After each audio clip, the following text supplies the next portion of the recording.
Hola. Espero te encuentres bien. Hoy te relataré un poco de la historia y anécdotas del legendario Satoru Iwata. Así que ponte cómodo.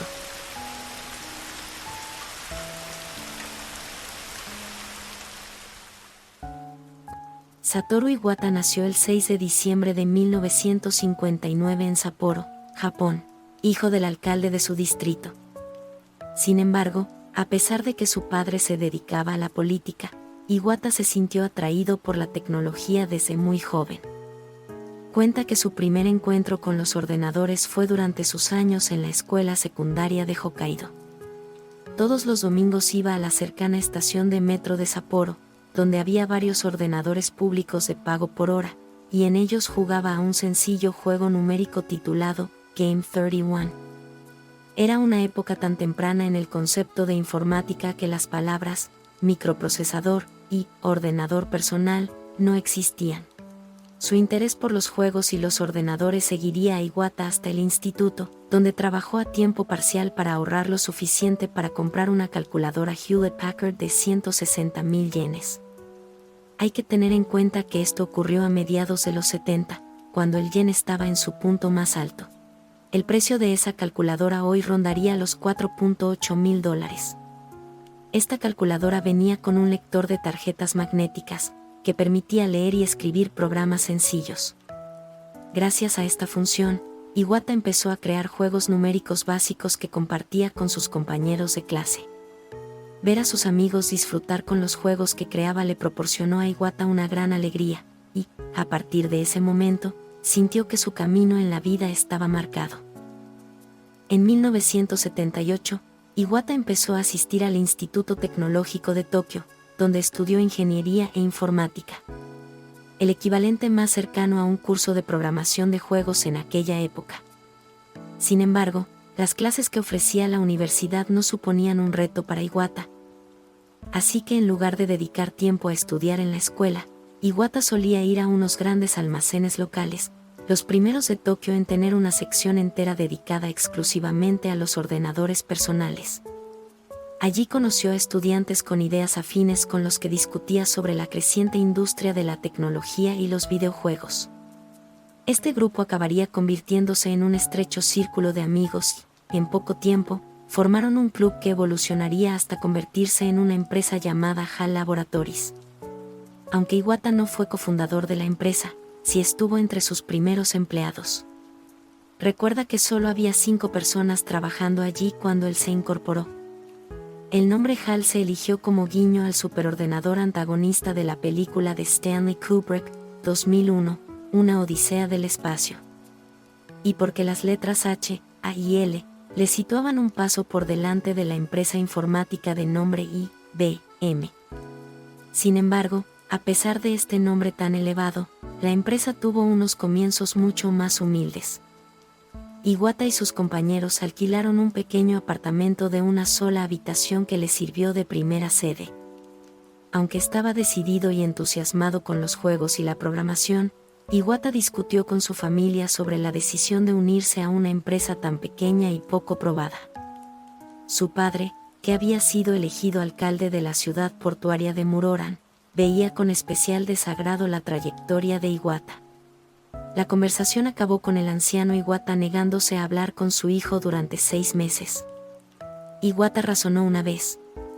Debieron pensar que me estaba uniendo a una secta religiosa. A pesar de todo, Iwata se mantuvo firme en su decisión y ayudó a la floreciente empresa a crear algunos de sus primeros juegos. Su primer crédito fue para el título de MSX, Super Billiards. También acabó desempeñando tantas funciones como la empresa necesitaba, a menudo como diseñador de juegos, programador e incluso supervisando el marketing. Su pasión le llevaba a menudo a trabajar los fines de semana y los días festivos simplemente porque quería.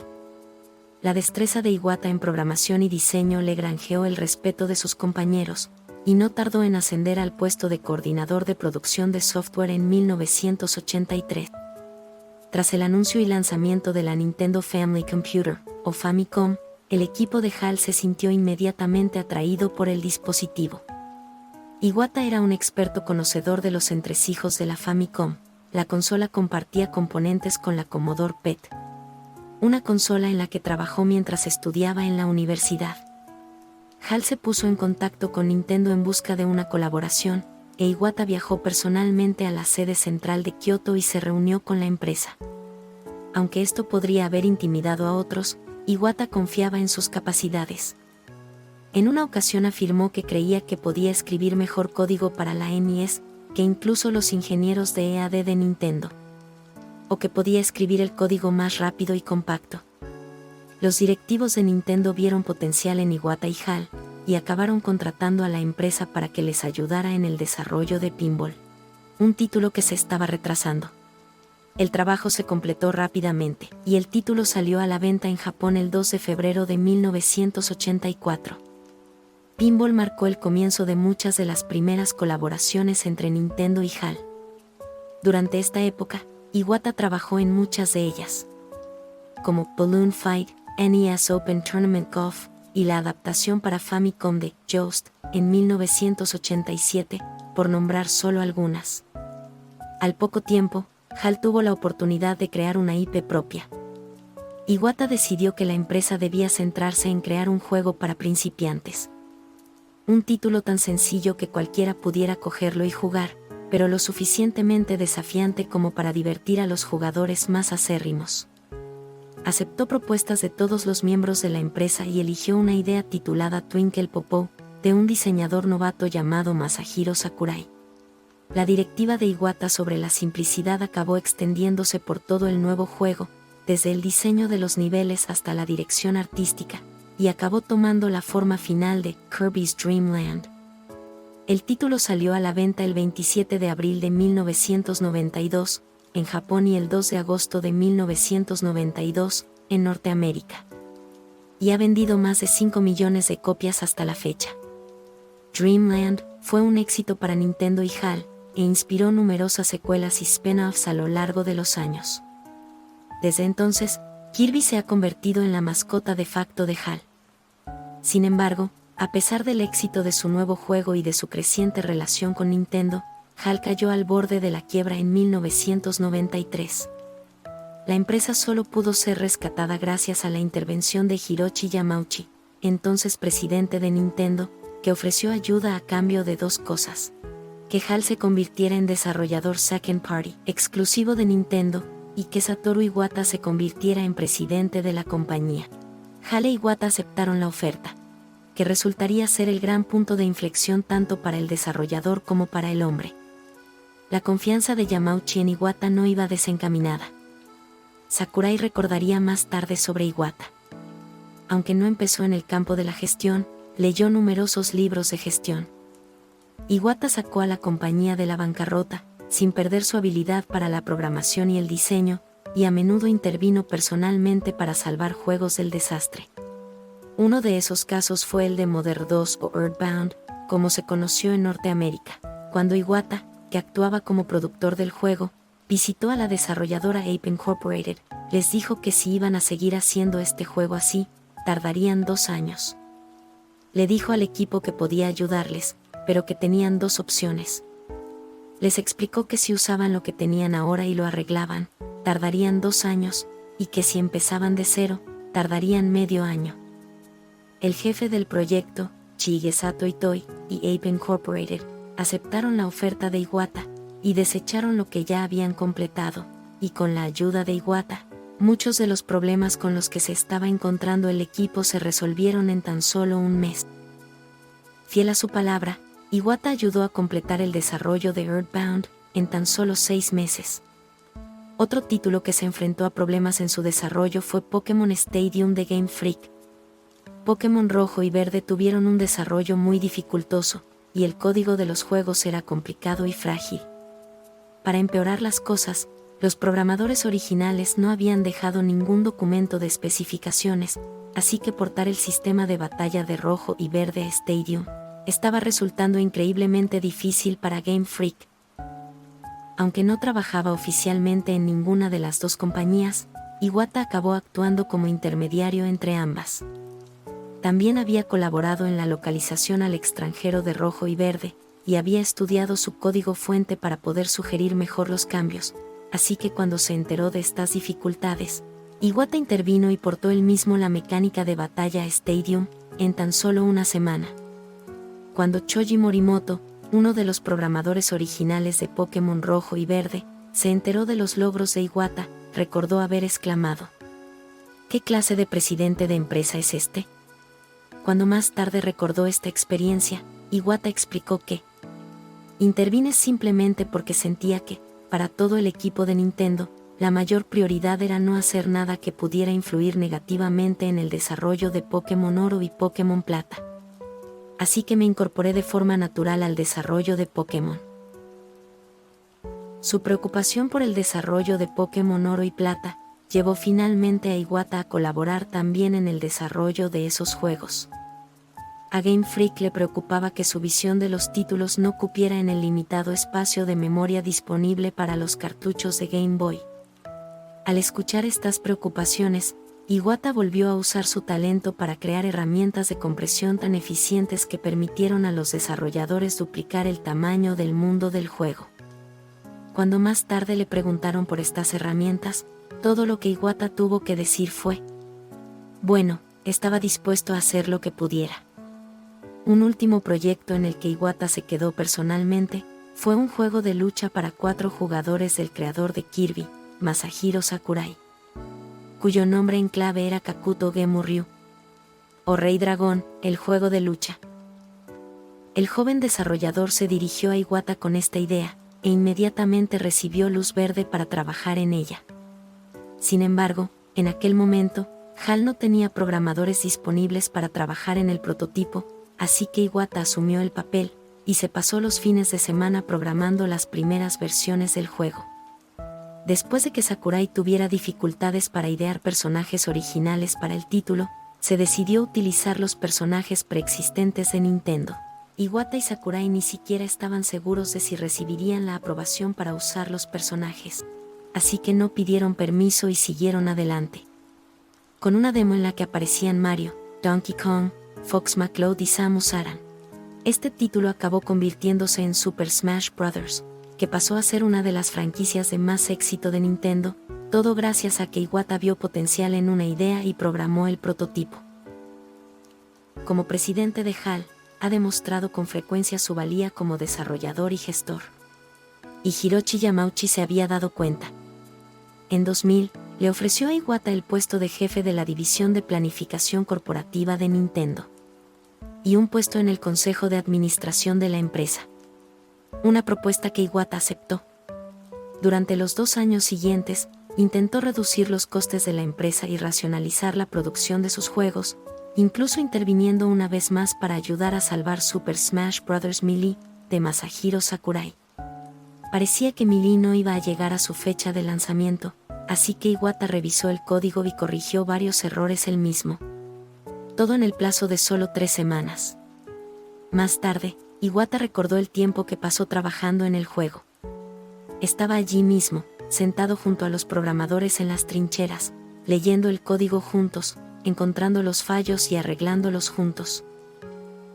Y gracias a eso, el juego salió a tiempo. Sus esfuerzos durante estos 2 años volvieron a mostrar su capacidad como líder, y le convirtieron en una elección natural para ascender dentro de la empresa. En mayo de 2002, Nintendo anunció que Hiroshi Yamauchi se jubilaba como presidente de Nintendo, y que Satoru Iwata había sido elegido como su sucesor. El primero fuera de la estirpe de Yamauchi. El mandato de Iwata supuso un soplo de aire fresco para Nintendo. Una de sus primeras decisiones como presidente fue reunirse personalmente con los 40 jefes de departamento de la empresa, y con unos 150 empleados, un marcado contraste con Yamauchi, que rara vez se reunía con los empleados cara a cara.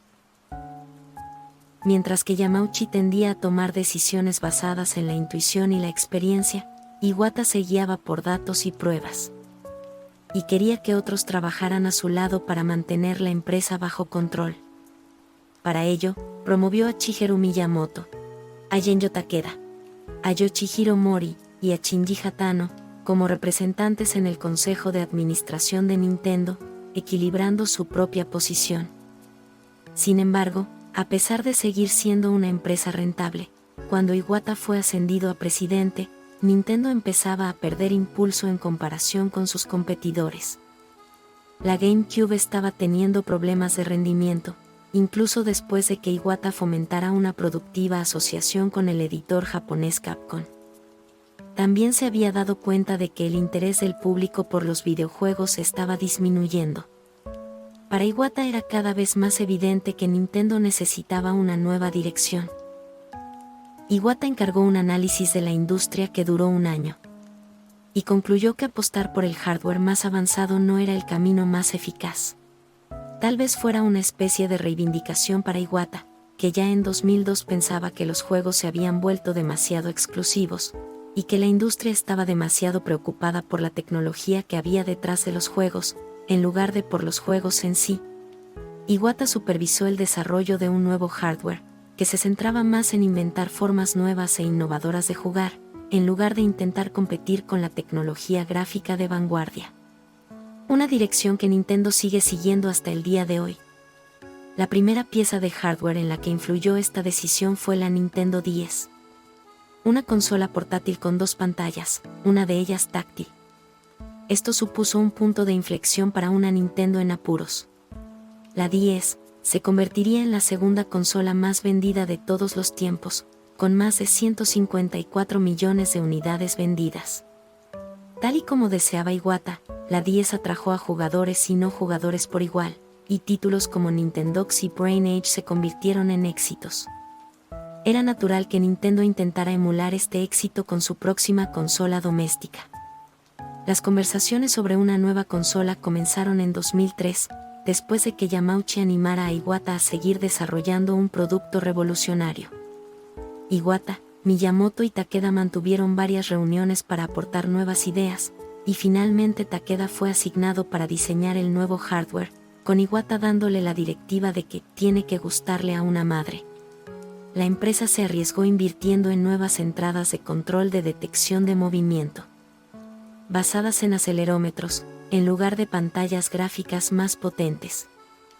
El dispositivo, cuyo nombre en clave era entonces Nintendo Revolution, fue presentado públicamente por Iwata en el E3 de 2005.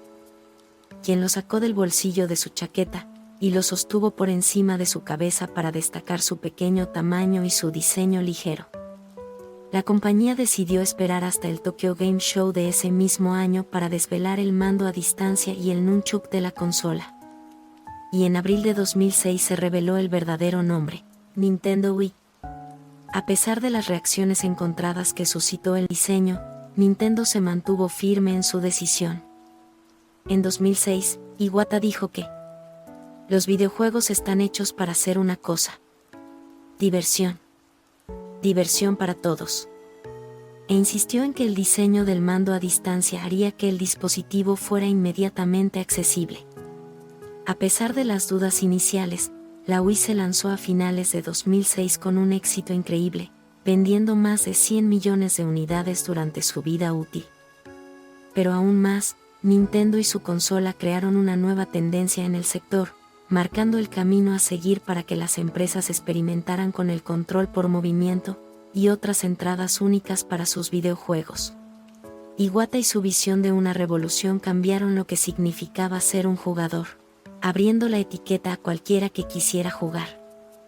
Durante este periodo, Iwata se hizo muy conocido entre el público de los videojuegos gracias a su serie de entrevistas Iwata Ask, en las que se sentaba personalmente con desarrolladores de videojuegos y otros miembros del personal para hacerles preguntas sobre sus juegos. En ellas, solía compartir anécdotas sobre su época de programador, la historia de Nintendo y su propia filosofía sobre el diseño de juegos.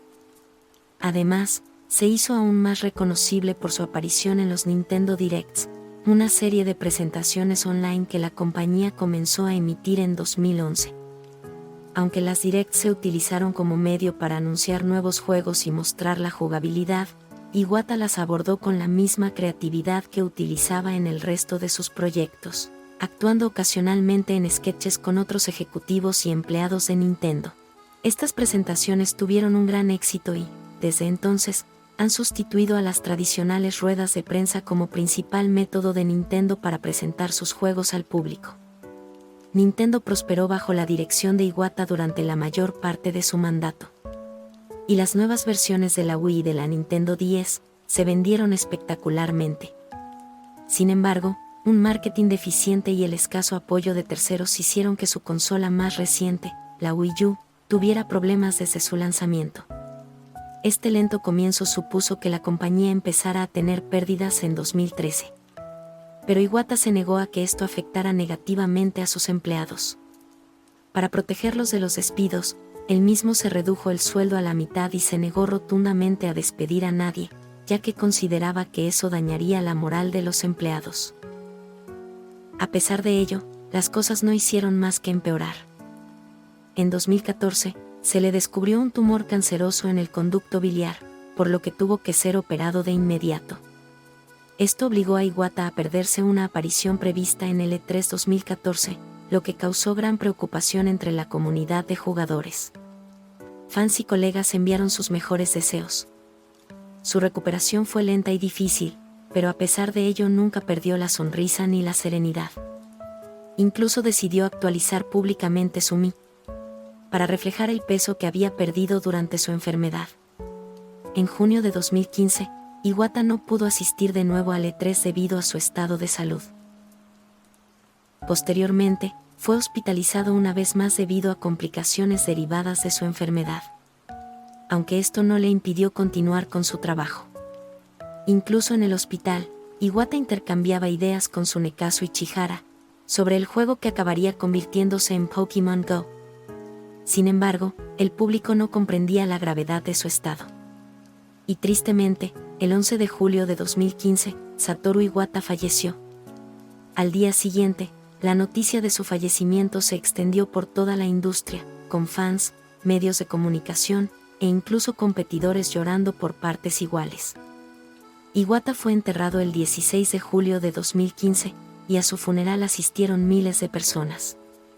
Durante ese día, el antiguo líder del Sonic Team, Yuji Naka, dijo: "Hasta el cielo de Kioto está llorando". Nadie puede negar el profundo legado que Satoru Iwata dejó en la industria de los videojuegos. Bajo su liderazgo, Nintendo no solo vivió una de sus etapas más exitosas, sino que cambió la forma en la que el mundo juega.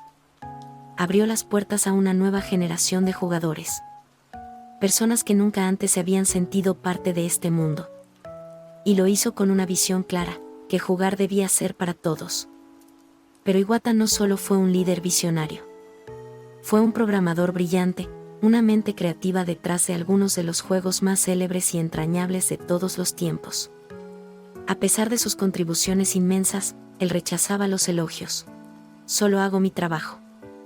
Ya fuera en una estación de metro de Hokkaido, resolviendo código en su cabeza, o en la sala de juntas dirigiendo una de las compañías más importantes del planeta, Satoru Iwata nunca dejó de ser lo que siempre fue en esencia: un jugador.